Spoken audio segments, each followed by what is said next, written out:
Vamos comentar esse gráfico. É um gráfico bem relevante. Aqui tem o tweet do Riso.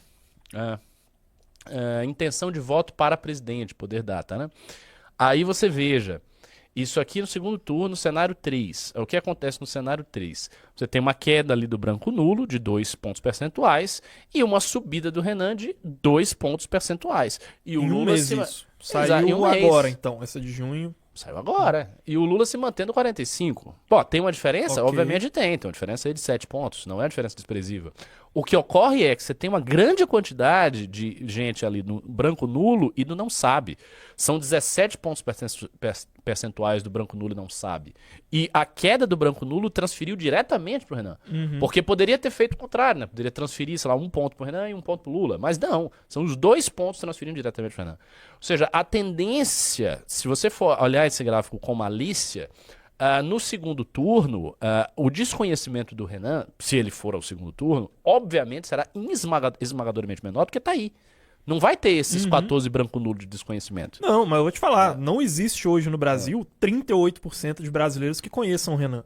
Ali já é uma galera que vai votar em qualquer um contra o PT. Exato, E essa subidinha foi, eu acho que esses 2% aí, se não que for passaram somagem a de conhecer. erro, eu acho que foi isso, exatamente. Exatamente, que passaram a conhecer. Mas ele estando no segundo turno, é todo o voto contra o PT, mais o voto contra o PT de gente que hoje não conhece, que está ali no branco nulo não sabe.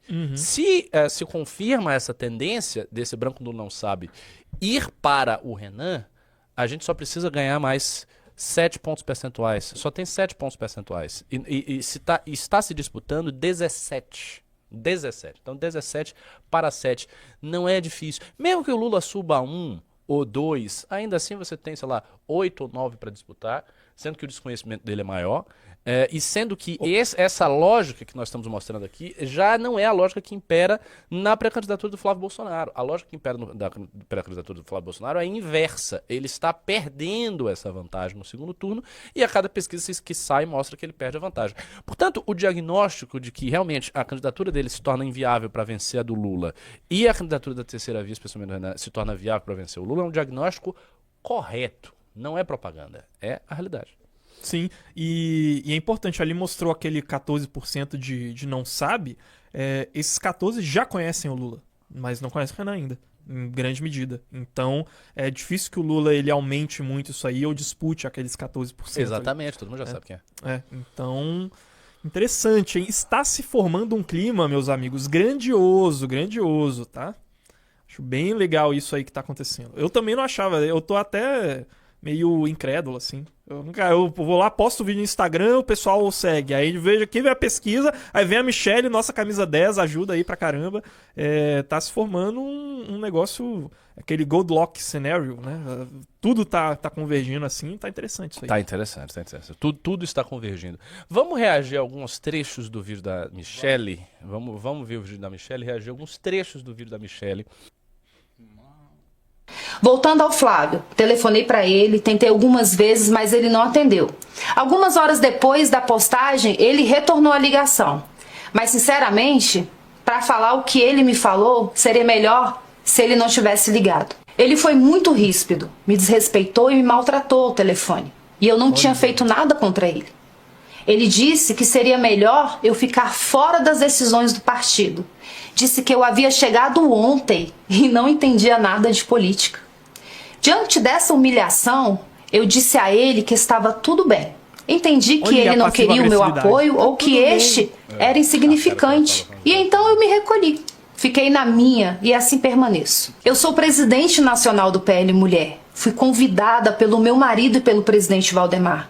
Eu percorri o Brasil inteiro, instalei diretórios em todas as 27 unidades da federação, ajudei a eleger 1.005 mulheres em 2024, um aumento de 45,8% em relação a 2020.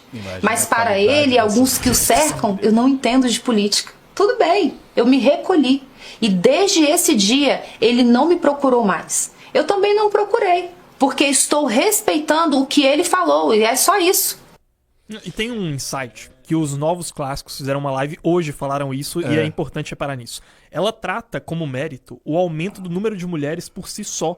como se isso necessariamente significasse que o número de parlamentares bolsonaristas aumentou, o que não é verdade. Os parlamentares que poderiam ter sido eleitos, homens bolsonaristas, podem ter, pela influência da Michelle Bolsonaro, o Pele Mulher, agora não são homens, são mulheres eleitas. Mas isso por si só não mostra que ela aumentou as fronteiras de parlamentares eleitos. Mas ela tá preocupada em aumentar as fronteiras das mulheres. Ela tá preocupada em aumentar a fatia dela de um mesmo bolo. Mas você pensa, ela trata isso como uma vitória por si só, o que não é, né? Então, assim, é meio, né, jogando ali com a regra debaixo do braço ali. É porque, assim, esses caras todos da direita bolsonarista, eles não têm consistência ideológica em relação a nada, né? Inclusive essas pautas de costumes que eles tanto abrem a boca pra falar qualquer coisa. O próprio Flávio, cara, apoiou o PL da misoginia, que é um PL, assim, criminoso, que busca censurar a livre expressão dos homens. Então, assim, eu acho que esses caras não estão nem aí pra isso. Eles têm uma mentalidade muito estranha.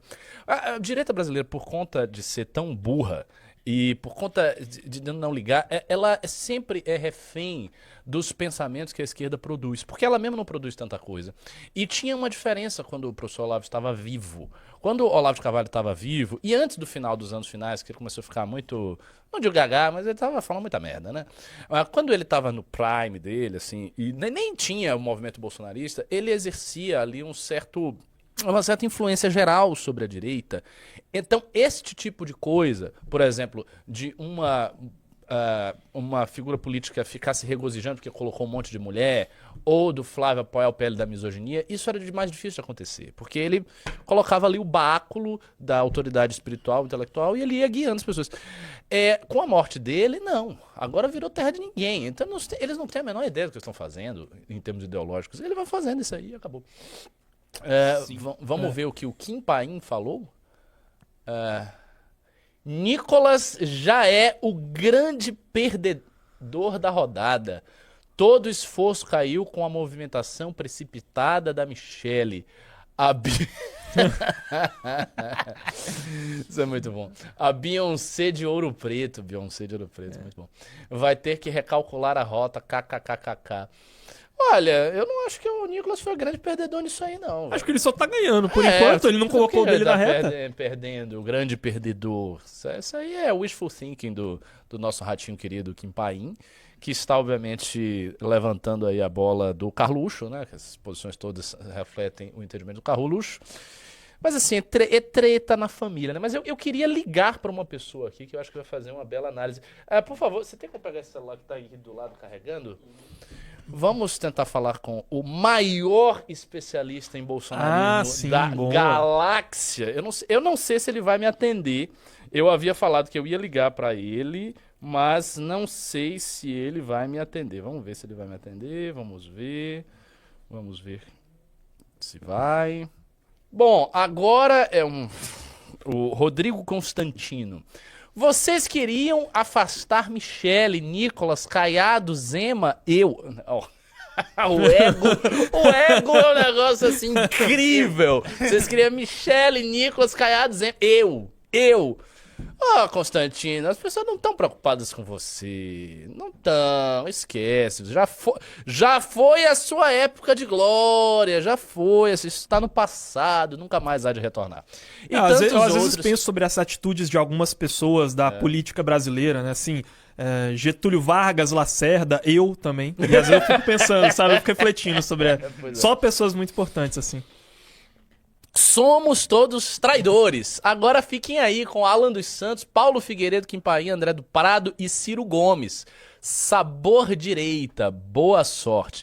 Bom, basicamente é um ressentido falando aí das questões pessoais dele com o bolsonarismo. Mas assim, o Constantino é um cara que... Eu acho que o Constantino, em 10 anos, ele vai sumir mesmo. Tipo, sumir, eu acho que ele vai desaparecer.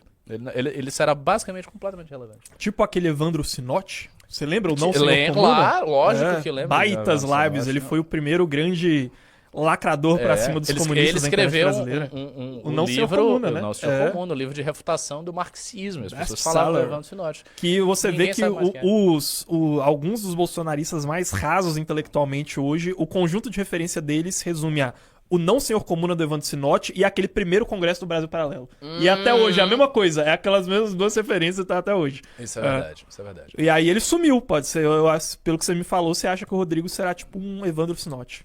Bom, aqui nós... Nossa, A gente tá vendo o Rodrigo Constantino fazer propaganda para Renan Santos, é isso mesmo? É isto mesmo que nós estamos vendo? Rodrigo Constantino fazendo propaganda. É mesmo? É. Parem de repetir esta ladainha de que Flávio é o único capaz de derrotar Lula. Está ficando claro que Flávio é, talvez, o único capaz de não derrotar Lula num segundo turno. O PT está adorando isso tudo e por isso mesmo deve estar guardando sua munição mais pesada. Correto que o PT deve estar guardando a sua munição mais pesada, é isso mesmo. E correto que a candidatura do Flávio é bastante inviável para derrotar o Lula no segundo turno.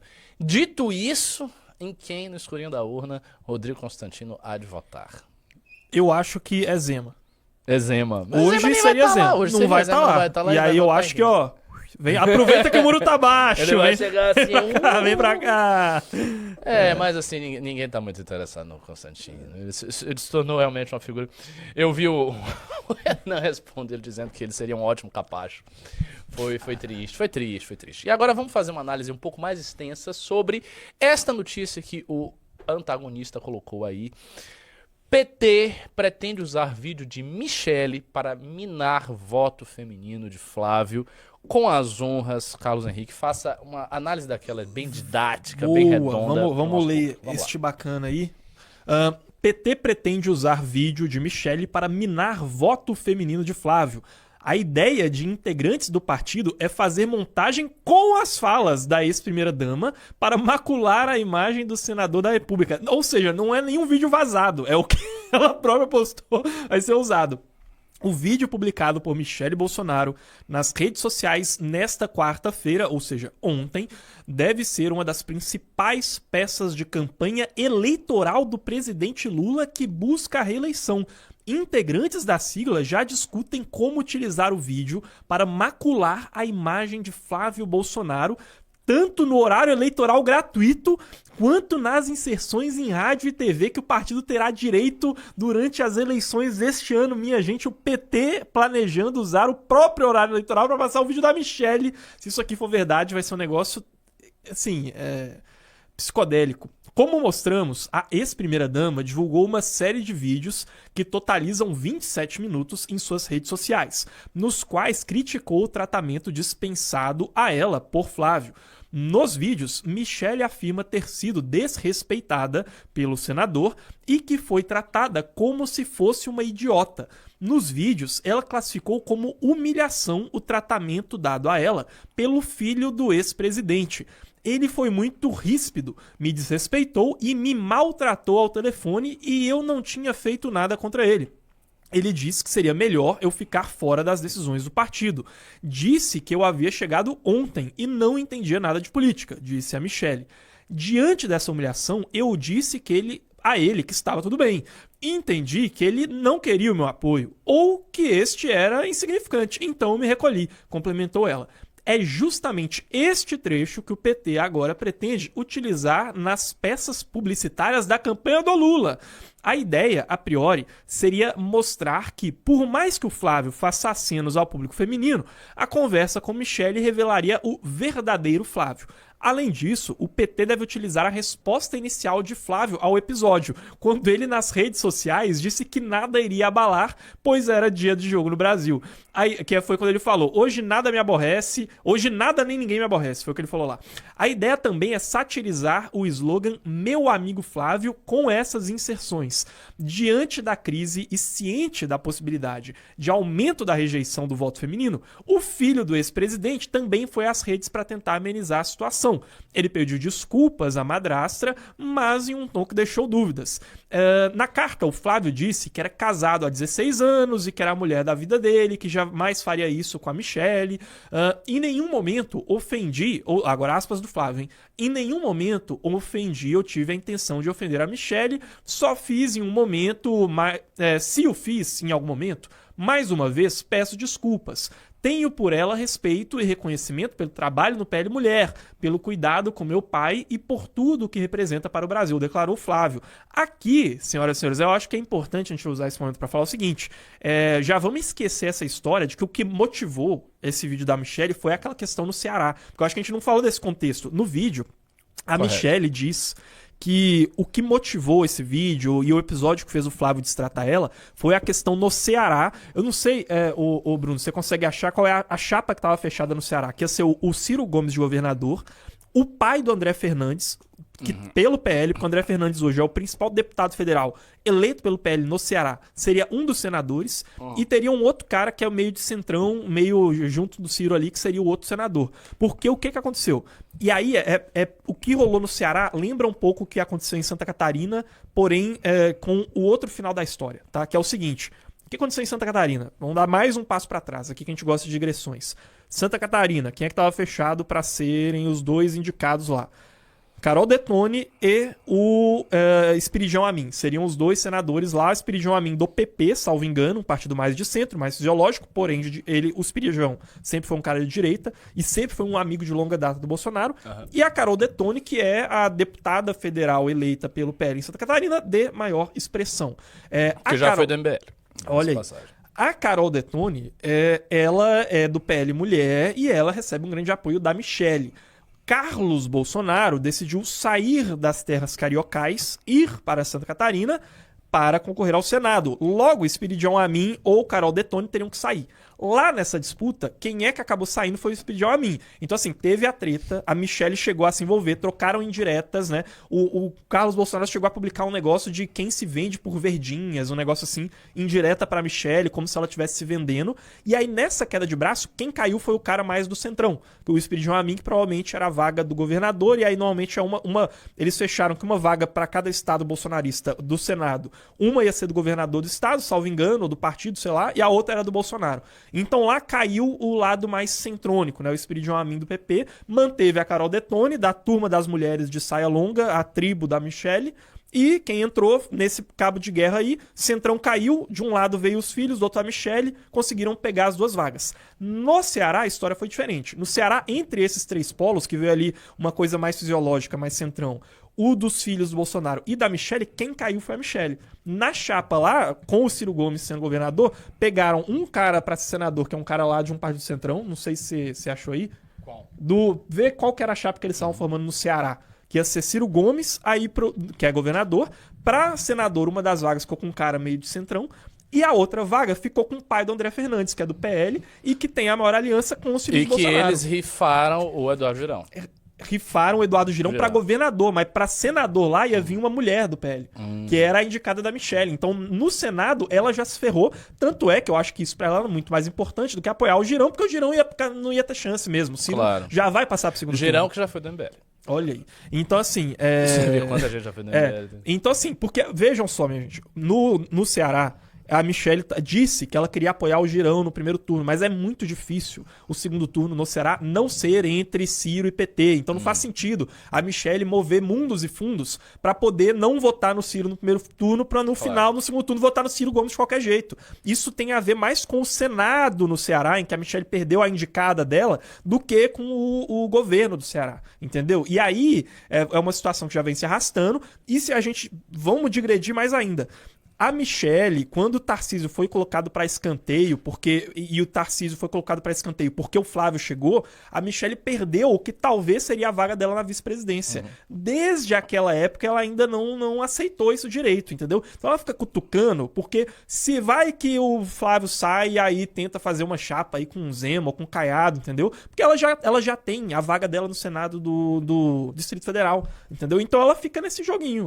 Para resumir toda a história, é mais ou menos esse negócio aí. E aí, veja só, agora a situação complica, porque o que o Flávio vai fazer? O Flávio chegou e falou, se ofendi, peço desculpas, mas a vaga no Senado do Ceará não falou nada. Então não vai se resolver só com desculpa essa história. Um dos dois vai ter que ceder. Se o Flávio cede, ele mostra que se a Michelle fizer pirraça, ele é um líder fraco e cede. E aí o que impede ela de fazer pirraça de novo? O Nicolas pegar e, pô, o cara tá fraco, é assim, vai lá, bate nele, ele cede a aliança no Estado, e aí se ele não ceder, querendo ou não, vai ficar um desgaste, e a Michelle não tem por que recuar, porque ela já tem a vaga dela. Então, a situação, no geral, a minha é essa aí. Agora, uma pergunta. Primeiro, você fez uma análise maravilhosa, brilhante, fez um arco super explicativo, deu pra entender perfeitamente o ponto.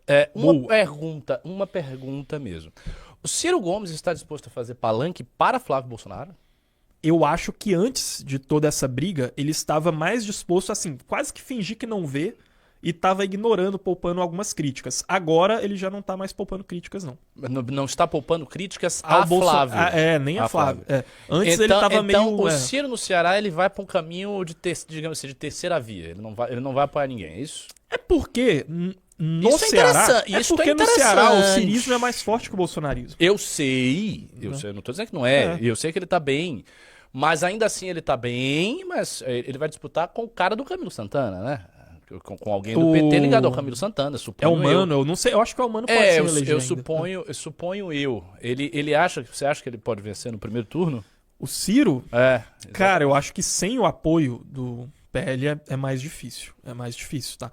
Mas eu acho que talvez ele continue como favorito no segundo. Porque o que eu falei, o pessoal do PL no segundo turno entre Ciro e PT, eu acho que vai acabar apoiando Ciro no Ceará, entendeu?